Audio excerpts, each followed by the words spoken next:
Fox News' Lauren Edwards is live with details of their safety plan. And these workers, they already have a lot on their plate, including a little bit of anxiety. Yeah, absolutely. But those plans are in place. They announced them this morning, and there's some things that are new. There's some things that are old, but they say absolutely no matter what happened a few years ago cannot happen again. November 2020. Nobody expected that. Nobody in the country, nobody at the Department of Elections expected or anticipated that.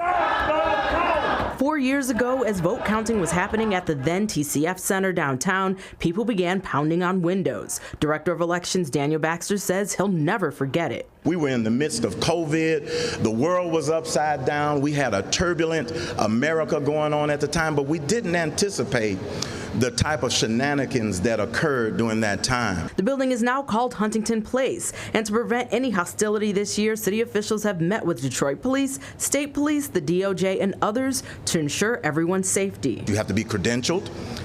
You have to have your identification, and the only people that are allowed are our poll workers, our challengers, media, and public observers. And this year, he says everyone is in Hall A instead of Hall E, which gives poll workers more room to work. He says some have questioned the move because the room lacks windows, but he says that doesn't impact transparency. The transparency that existed in 2020 is the same transparency that we execute and exercise for this particular election. And protecting poll workers is a top priority. He says police are strategically placed throughout the building and on the street. The Detroit Police Department has an officer on the roof to make sure that every one of these individuals that are working here today can safely get into their vehicles and go home. City Clerk Janice Winfrey added that she now has an officer with her at all times, stemming from the turmoil in 2020. They came to my home in 2020 and threatened my life because they thought that I had something to do with the fact that Trump lost. Then it became different for me. She says it's now a felony to do that. So far, they haven't had an incident, but they're not taking any chances, even increasing security measures at the Department of Election office. We have secured our building. We now have bulletproof glass on the front of our building. We have more cameras.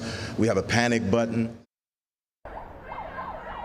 So one thing I also got to ask about were the ballot boxes. I know we've been seeing lots of news reports about them burning, and Clerk Winfrey says that they actually cannot catch on fire. They even have security going around to all the ballot boxes at night, just making sure that they're okay. But before we go, I want to introduce you guys to people over here, these lovely ladies, these volunteer workers who are not only celebrating the Halloween holiday, giving out candy, but also encouraging people to vote. This is a lot of what's happening here. They've been out here all day. They've been seeing people drop off their absentee ballots. So again, I just want to highlight their efforts and what they're doing so much out here, because this is a lot of what the clerk was talking about, protecting them, and just so grateful also for their work and for their time. Reporting live here in Detroit, Lauren Edwards, Fox 2 News.